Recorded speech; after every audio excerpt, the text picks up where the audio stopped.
And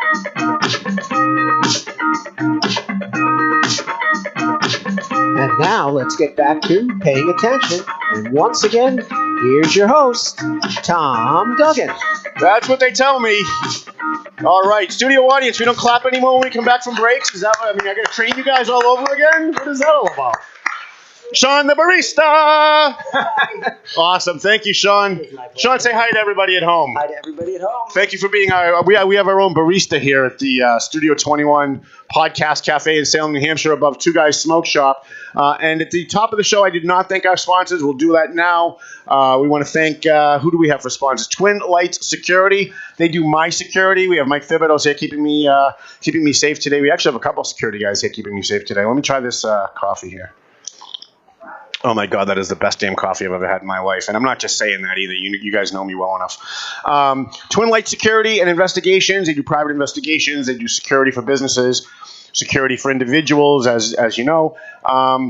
We also have A&M Auto Parts. Go see Angelo on South Broadway, the corner of South Broadway and Inman Street in Lawrence. Go see Angelo if you got a ding in your car, you get into an accident. Go down, tell him that you're a friend of mine, tell him that you watch this show or that you read the Valley Patriot, and he will take care of you. He'll give you a good discount. Caruso and Caruso, attorneys at law, 68 Main Street in Andover. And who else do you have? Methuen Family Restaurant, Century 21, Team Zingalis, EIS Security, Eagle Investigations in Methuen. Let's see. Next week, we're going to have Jeff Riley, the new Commissioner of Education. I should have mentioned that during news, but I forgot. And sitting to my left is a guy. I'm going to do like a little bit of rant. I figured we'd bring him up first.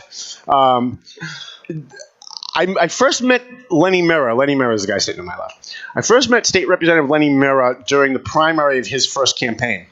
And there was, I think, 3 people running, maybe 4 if my memory serves. Yep. There was this tiny little debate going on at a fire station in Groveland. And I got there, and there were literally 8 people in the audience. There was more people up on stage than there were in the audience. And I watched each of the candidates, and when it got to Lenny, every time it got to Lenny, it was just such no nonsense, no BS. Everybody else was spouting conservative talking points, and everybody else was talking about, all the hot button issues. And Lenny was just kind of no nonsense, common sense guy, just talking about, just basic things like saving money on roads and lowering the gas tax and not having an automatic gas tax hike without a vote in the legislature. And I thought, boy, if this guy wins, he's going to be a real asset at the State House, and he is. So I want to welcome you. Thanks for coming on the show. Thank you, Tom. Thank you for having me on the show. Now we're going to have to do some on-air production. Is that better? Really much better. All right. So Lenny is a Republican. He represents the town of Newbury, and he's been at the forefront of quite a few fights in the legislature that affect everyone's life in Massachusetts.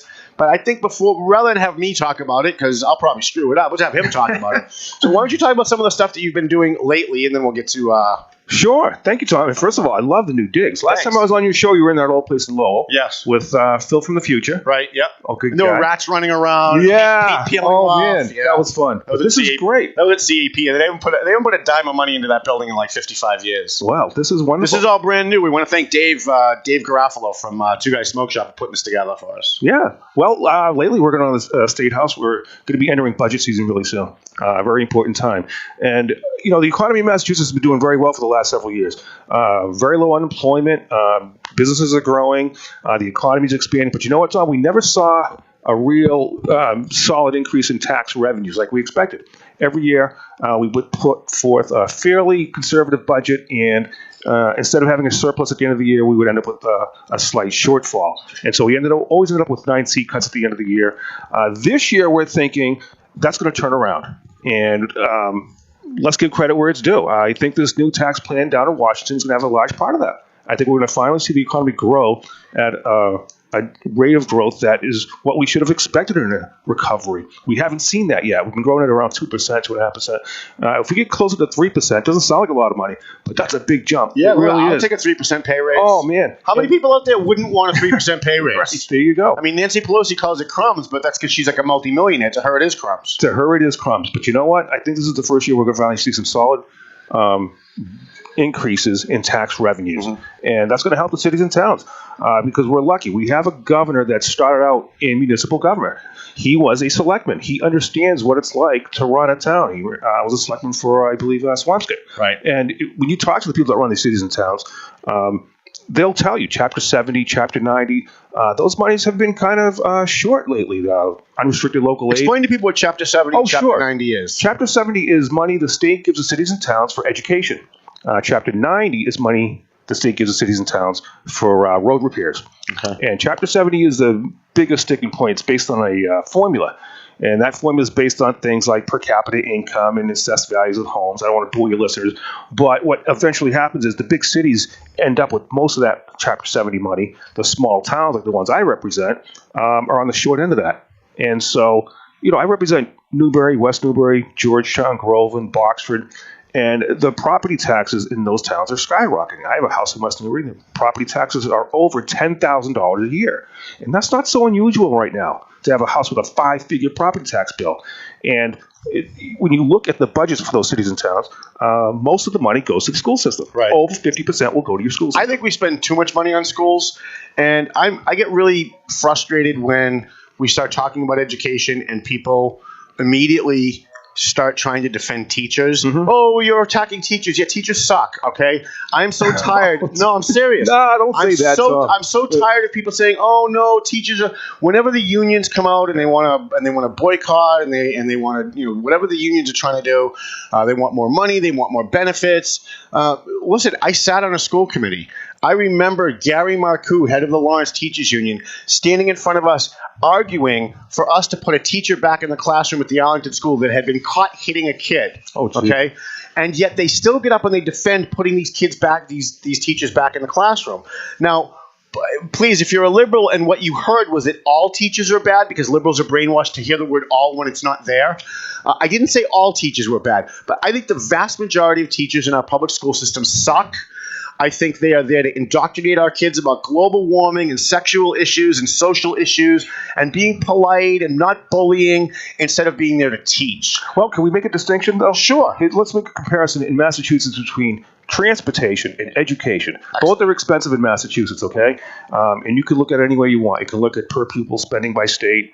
In Massachusetts, we're always in the top 10. And you can look at what we spend per mile of roads, repair roads. When it comes to transportation, we spend about 4 times the national average for every mile of road. It's ridiculous. And that would be one thing if we had great roads and bridges. But guess what, Tom? They're terrible. They're terrible. Rotten shape. They are terrible. So we spend a lot of money on transportation, and we have a poor product. Where does that money go? Remember we had a conversation before you took office? Oh, my God. It's everywhere. Everything from, and I know you don't want to hear this part, but everything from police details to prevailing wage to DEP, right. Department of Environmental Protection. Everything factors in the overall cost of roads. And the thing that's a real sticking point, administrative. There's studies out there that show how much we spend on administration per every mile. Every state has this measure, and we're off the charts, way more expensive. We have way more people just doing management in the Department of Transportation than we do on the road making actual repairs. Okay? And so at least with education, we spend a lot. But guess what, Tom? We have what is probably the best public educational system in America today. But that's only because we're comparing it to the other states which suck more. Yeah, but even if Massachusetts... that doesn't make us good. That's like saying Fox News is better than CNN, but they're still not good. Even if Massachusetts were a country, we would rank right up there with them on the best in the world. We really are doing a good job on education. Our teachers are a big part of that, Tom. I'm sorry, I don't buy it. Well, look at the measures. Think however it is that whatever they're using to measure education, I would like to take a look at, because here's what I see. I see kids graduating from Lawrence High School that can't speak, read, and write English. I see kids graduating from North Andover High School that don't know how to balance a checkbook. I see kids graduating from Andover High School that just aren't even smart enough to handle regular real life stuff. Yeah, that's a good point. And it happens. And so do they know who Martin Luther King is? Yeah. Do they know what social justice warrior means? Yeah, they know all that stuff. But have they been equipped with what it's going to take to go out into the workforce, start a business, or work at a company, and actually provide for their family? I don't think they do. You bring up a good point. Thank you. You know what thing we're spending a lot of money on? Testing. And teachers have told me this. Teachers and principals have told me that we have just way too much testing, from SATs to PSATs to MCAS and on and on and on. And those tests are expensive. And do we really need all of them? A lot of people, both in and out of that industry, are saying No, we ought to cut back on the testing because it's expensive and perhaps not necessary. And maybe what we ought to be looking at is positive placement. Because what's the goal of education? It's to prepare people either for college or for a job. How good of a job are we doing at that? We don't even know. But when we go to our vocational schools, they actually measure that. Right. Okay, so Whittier Voc Tech is my district, and they do a phenomenal job. And they actually measure positive placement. And I think it's on the order of like 97, 98% of their students are positively placed, meaning they've gone on to more education or they've gone on to a job. And we have a shortage of workers in the trades, Tom. Sure. Everything, plumbing, heating, electrical, HVAC. We don't have enough workers for the jobs that are out there, and jobs are not getting done as a result. We're not getting complaints about a lack of jobs. We're getting complaints from employers who can't find workers. Well, but part of that too, though, does go back to the education system a little bit. But I think the overall thing is, I have people come to my office at the Valley Patriot, young people, all the time looking for work. None of them want to fucking work. None of them want to work. They want a job, but they don't want to work. So they come in and they say, well, what does my job entail? And I say, we have to drive around. I'm going to give you a list of 300 locations, and you're going to deliver newspapers at 300 locations. Well, that's like work. Yeah. I never hear from them again. I got a girl come in a couple of weeks ago. She wanted to sell ads for me. She's like, well, where would my desk be? And is there a water cooler? And do I get benefits? And never once did she ask me, like, what the job entailed. Like, she wanted a job, but she didn't even ask me what the job was. Like, what would she be doing? She knows sales, but, like, what? How do we do it? So I didn't hire her either. And most people that come in under the age of 30, they want a job, but they don't want to work. They seem to care more about what they're going to get from the job than what they're going to be doing. And people like me, I don't want those people around. I want someone that's going to be dedicated to the mission of the Valley Patriot and help us raise money or help us get good stories. Because you don't have the time to be training everyone. We can't be holding their hands. Well, right, and that's the thing. And the other thing, too, is, like, I always, when someone comes in looking for a job, I always throw out, like, the most sexist comment that I can while I'm talking to them. Geez, I know you do. Just to see how they react, right? Because I believe in, like, social experimentation. And if they react in any negative way, I don't hire them. Because I don't want someone that's going to be offended by everything that I say. Right, I don't want someone that's going to be a sissy snowflake and melt every time there's a conflict. I want someone who's going to be tough. I want someone who's going to be able to take it, go out into the real world. Because you know what? I'm sending them into Lawrence. You're going to be walking around neighborhoods in Lawrence, and you're going to be selling ads to Meineke mufflers or whatever. I'm pretty sure that the people you're coming across and dealing with on the street on your way to and from there, they're not going to be concerned about your feelings. Yeah. You know what I'm saying? Right. So, I mean, if you're going to go out and work if you're going to work in a city like Boston, you're going to be in an office and you're going to be an administrator of some kind, then you can have all the social constructive things that you want as far as how people should talk to each other. But if you're in the real world, and you're going to be going out in the real world, suck it up. So maybe that's why I'm saying maybe we're testing the wrong thing. Yeah. Maybe instead of testing how well they can do algebra or calculus, maybe we should be testing how well they're ready to go to a job. Right. I mean, think about how did you learn to do a job before you were age 30? I worked. Yeah, exactly. Yeah. We're not seeing a lot of that. My first job, I was 14. I washed dishes at Jilly's, which was on Mass Ave. I was a dishwasher in North Andover. Mm-hmm. I was 14. I was working under the table, and my father knew somebody that owned it. Right. My next job after that was selling slush on South Union Street. Right. My next job after that was working the counter at Friendly's. My next job after that was cleaning donut racks at Heavenly Donuts.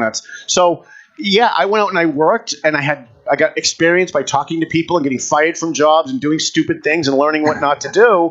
Today's kids, they go through 4 years of gender studies in college. They come out and they can't figure out why they can't get a job. Yeah. Well, how about don't take gender studies? The only job you can get is teaching gender studies. And then complaining about the debt you racked up taking gender studies. I think all of our high schools should have vocational training. Mm-hmm. I think it should be mandatory. When I went to Lawrence High School, you had to take vocational training. Now, I transferred into Lawrence High from the Voc, so I already had my requirements. Oh, you did? Okay. I started in the Voc in carpentry. And I transferred into Lawrence High in my sophomore year, so I already had all of my all that stuff was already done. Right. But I remember kids complaining that they had to go to a woodworking shop with Mr. Hutton. What do I need that for? Well, yeah, if you don't get a job, you may need to actually go out and learn how to do carpentry or plumbing, and that's going to come in handy for you because not everybody can be a PhD that talks about gender studies for their job. No, I hear. Listen, I went to the Woburn school system. We had something called industrial arts. You learn metal, you learn woodworking. We learned I think we had printing back then. Now, this is going back to the 1970s. Okay, I graduated a long time ago. But every kid had to either take that or home economics. One or the other. I was just going to bring up home ec. Yeah. Can we make it mandatory that we teach these kids before they can graduate from high school some kind of home economics class, and not just one class. It's got to be something that's comprehensive. Yeah. Teach them how to balance a checkbook. Teach them about, having to pay an electric bill, a gas bill, a phone bill. Actually, we have several bills pending right now to do exactly that. In fact, our good friend Diana DiZoglio, I think, has one of those bills on. She's the best. Making sure each kid that graduates knows how to balance a checkbook. Right. And my kids went through the Pawtucket school system, and that was one of the things they learned. Mm-hmm. And it's invaluable. Of course, you have to know how to balance a checkbook. And she has a bill like that, and there's a couple more similar to that as well. Of course, the pushback on it is, yeah, we can do that, but it's going to cost us a little bit of money because now all of a sudden we have to add something to the other unfunded mandates that we put on our schools. But, they always say we have to add more money. How about just cut out all the global warming bullshit? This is what we should work on. And there is a bill on that, too, on cutting back on all the regulations that we put on our schools because we have 100 years of requirements that the state puts on our local school systems. And some of them have outlived their usefulness. Mm-hmm. Maybe we have people doing things and keeping records of things that we don't need to do anymore because we are spending a lot per pupil. Yeah. And before we add to that, we should. We should cut back on what's not working. And by the way, teachers agree with that. And superintendents do too. Don't forget, a superintendent has one budget. You have to pay for everything with that, from snow plowing and landscaping to the lights to everyone's salary, okay? So if you can reduce his workload, if you can reduce the requirements that we've heaped upon him over the past several decades, that helps him. It helps him save money. And a penny saved is a penny earned, okay? Right. So if he can save $100,000 a year, that's just as good as giving him another $100,000 a year. In fact, it's probably better because you're reducing overhead too. Right. But yeah, it's a complicated thing. We are working on it. But I will say, like I said, I'm going to repeat it. We have a pretty good educational system in Massachusetts. It really is. But only compared to all the other states which suck more. Yeah, but look at the economy in Massachusetts is based on that. We don't have natural resources, okay? I mean, yeah, we have a little bit of agriculture, a little bit of fisheries, a little bit of industrial, but mostly it's brain power. If it wasn't for that, we'd be Buffalo. We really would be, Tom, without Harvard, MIT, Mass General, all those institutions that rely on us producing the brain power for that. We don't have fracking, okay? We don't have huge numbers for agriculture or timber. We just don't have that. We don't have oil. So we have to do something else. We're a small state. We're kind of limited. And so we have to make sure our high-tech, our healthcare industries, biotechnology, we have to make sure those are healthy. And they have been, luckily. In fact, they're too healthy, where they've grown so much, they can't find enough help. They can't hire enough people. Now, we have to somehow close that gap. We graduate these kids every year from high schools and colleges. Why aren't they ready? Why aren't they ready to go into the workforce? I have the answer. They're not ready because our schools, and I know this because my girls went to North Andover schools. Okay. And even though North Andover's got a great school, yeah, they came home. They knew everything about global warming. They didn't know shit about the Constitution. Yeah, that's another thing. You know what I'm saying? So these teachers are teaching politics. They're not teaching subjects. They're teaching social justice and anti-bullying and all of this political stuff. And that's what it is. It's politics. Let's call it politics. But what they're not teaching is, like, for example, when one of my girls was learning about Martin Luther King, she brought home this paper that she was supposed to write about Martin Luther King. And I asked her what motivated Martin Luther King to do what he did. What was his motivation? Mm-hmm. Yeah. And she said, well, racism and white people, and that's not the answer. Okay? The answer is Jesus Christ. Now, I'm a converted Jew, so I'm not pushing Jesus Christ. I'm not a Catholic anymore. But the schools don't teach that what motivated Martin Luther King was his love of Jesus and Catholic, he wasn't a Catholic, he was a Protestant. Protestantism and his faith. It was his faith that led him to do what he did and accomplish what he did. But our schools don't teach that. But number one, that's politically incorrect to say that. And number two, a teacher is probably reluctant to say that for fear of being in trouble for bringing religion into the classroom. Right. Well, that's why a lot of teachers might be afraid of bringing that up. Right. I don't know. I'm just guessing. But that's what we have to change. Yeah. If we're going to teach history, first of all, let's stop calling it social studies. Mm-hmm. That's when we started losing this country. When history became social studies and they started teaching politics instead of history. If you want to teach about the Indians, you don't want to. What we do now is we teach the white man is bad, the Indian's good. The white man killed the red man. White equals bad, red man equals good, and that the Indians were great.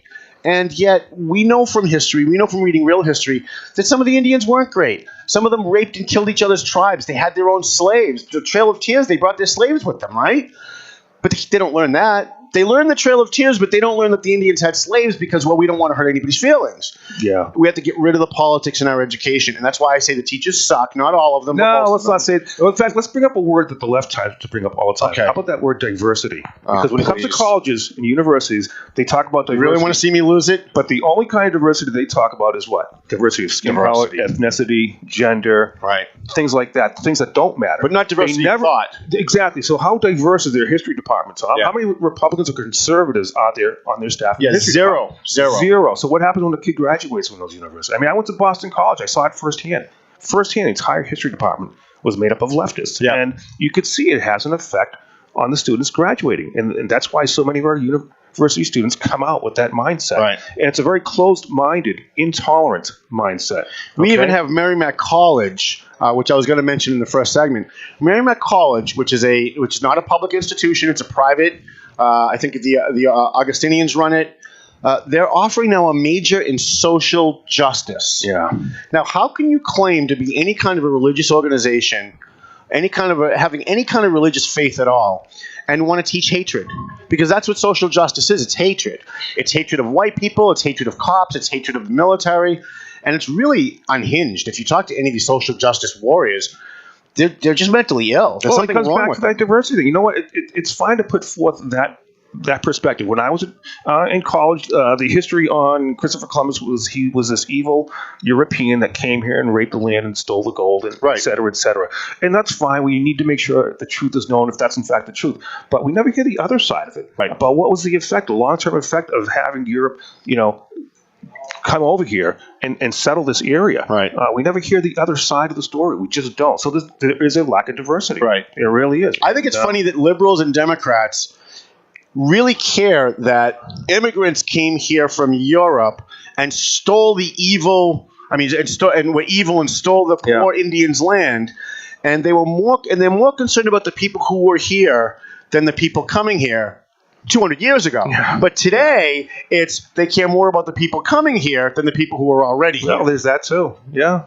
There's that too. And I say on every show, and I'll say it again, every single thing that Democrats believe is in direct contradiction to everything else that Democrats believe. Everything they believe is in. For example, you on the legislature, I don't know how you voted on this. I hope you voted the right way. On which one? On the hands-free driving. To not use your phone while you're driving. Oh, yeah. So that cops can now pull you over as a primary reason if they see you texting and driving. Well, you're a big cop guy. Don't you want cops to be able to do this? I do. Okay. But this was my problem. You have people like Barbara Italian. Mm-hmm. You have people like, what's her name in Lowell? Help me out here. Colleen Gary? No, the senator from Lowell. The one John McDonald's running against. I don't know. The blonde. What's her name? I don't know. She's going to run for Congress. You have these liberal left-wing Democrats like Jamie Eldridge who get up and they rail against police officers, right? They say police officers are evil, jackbooted thugs that pull over black men because they're racist. And they attack black men because they're racist. And they have too much discretion. And then they turn around and they pass a bill that gives cops another opportunity with discretion to pull over black people and pretend that those black people so you were texting. against this bill? I was against the bill. Oh, really? Because we got a lot of calls and a lot of emails from constituents that wanted something done about this. Every other state is passing a law that prohibits a handheld device being put up to your ear. And don't forget, it's already prohibited for commercial trucks. That's federal. The feds control that. So if you drive a commercial vehicle, you're not allowed to put a phone to your ear.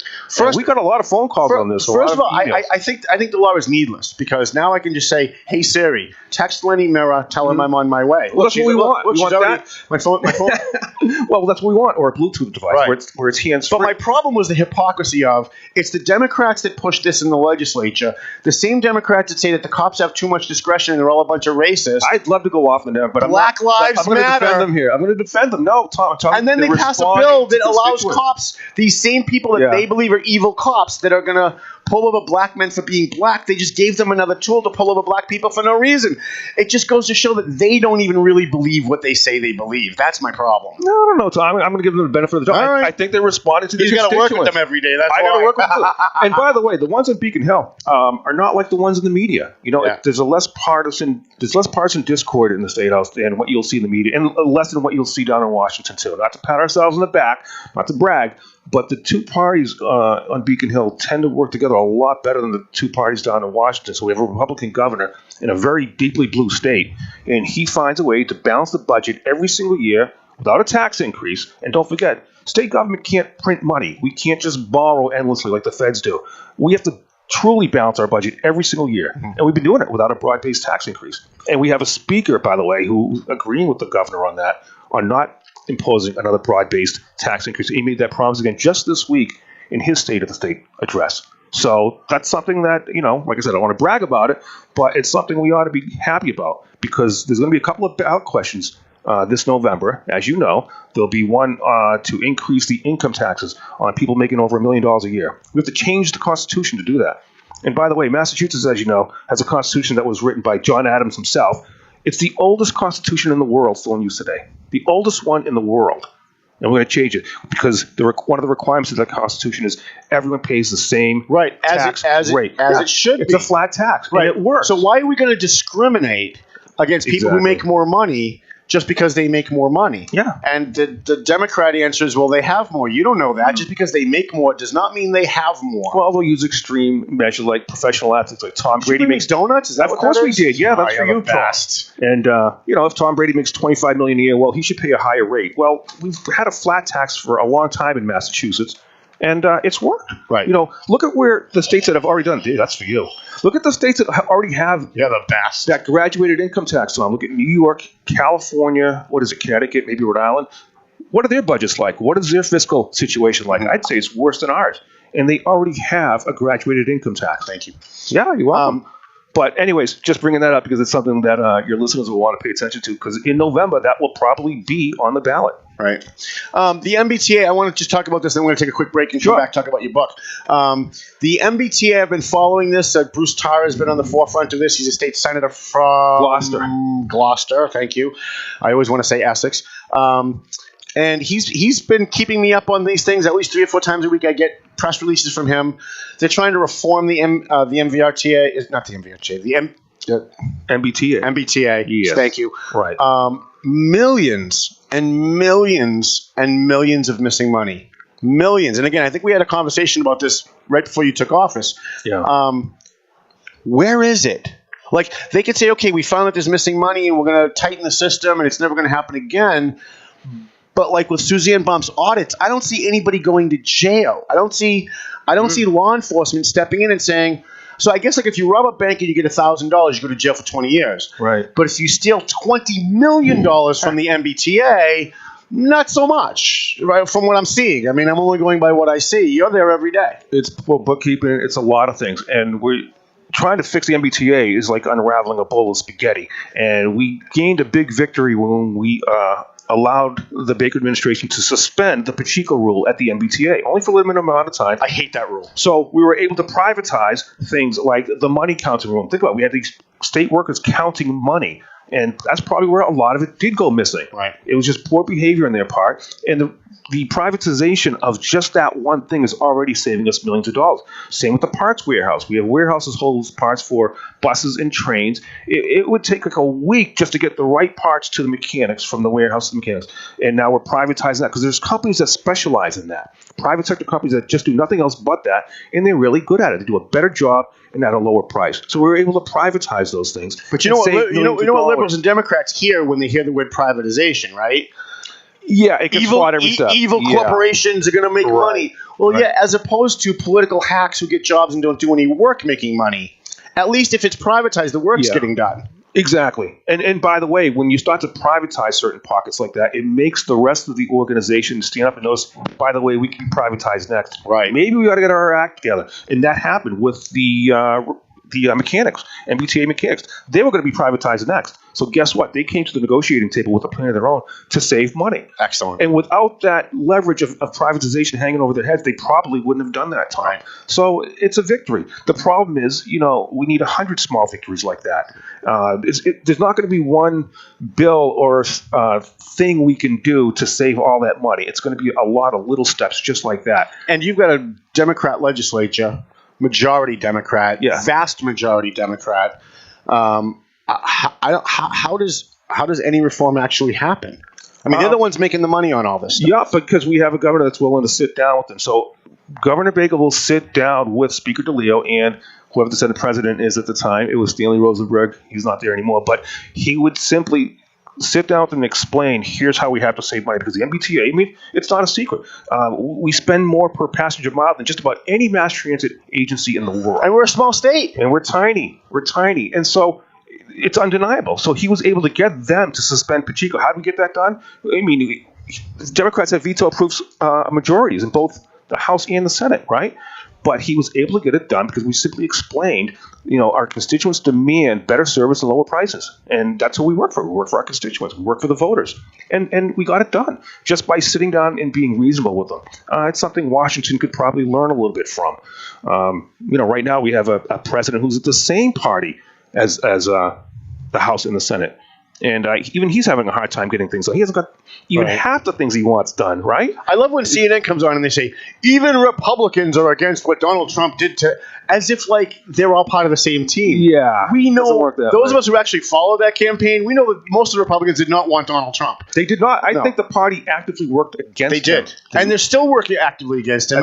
Lindsey Graham is doing everything humanly possible to get a Democrat elected in 3 years. I wouldn't say that, but I said that. But they worked against. And I like Lindsey. He follows me. During the primaries, we had a dozen Republicans running for president, right? And most of them came to Massachusetts. We got to meet them up close and personal. I got to sit down next to Kasich and Rubio and Rand Paul. And by the way, Rand Paul was the smartest of the bunch by a mile. He's an extremely smart guy. He is, and he got no traction. He bowed out, and I ended up backing Governor Kasich. That's a nice picture. Yeah. And but the party worked against Trump. Not a single person endorsed Donald Trump during the primaries. Our more conservative guys, like Jim Lyons, our friend Jim Lyons, backed Ted Cruz. Right. And I and a bunch of people backed Governor Kasich, and a lot of people backed Marco Rubio. I was with Scott Walker. Okay. For 15 minutes. He came here. He was a great guy. And then he dropped out, and I was with Chris Christie. Okay. And 5 days after I endorsed Chris Christie, we met with him up in Nashua. He dropped out of the race. Yeah. And I looked around and I said, really, I wanted Chris Christie because he was a no-nonsense, call it the way that it is You kind like of guy. the way he talks, don't you? I do. And so the next natural progression was Donald Trump. So I called my friend who worked for Donald Trump and said, can I meet him? He said, yeah, sure, come on up, and I'll take care of you. And that's how we got the picture of Holden the Valley Patriot. You got to meet him in person. Yeah. We got him Holden the Valley Patriot. Wow. That's a good score for you. So I got to interview him. I got to interview him 4 times. I got to meet him 6 times. Actually got a chance to go on his plane. That was pretty interesting. You got on his plane? Yeah, we got on his plane. It looks better than the highest priced hotel you've ever been in your life. Kidding. I walked in and I thought I was in Trump Towers. Wow. Yeah. Yep. So that's cool. Anyways. Nice. Got to meet him. All right. I guess that's it. Show's over. We ran out of things to talk about. Sorry, kids. All right, well, listen, we're going to take a quick break, and then we want to talk about your new book. I want to ask you a couple of questions about opioids, big opioid situation in Massachusetts, how we're going to fix that, some public safety things. We can go to 2 hours today, but we don't have Ira. We don't have Kiana, so we may not go the full 2 hours. We may go till 3:30. We'll just kind of play it by ear, see how it goes. We're going to take a 3-minute break, and then we'll be back on Paying Attention.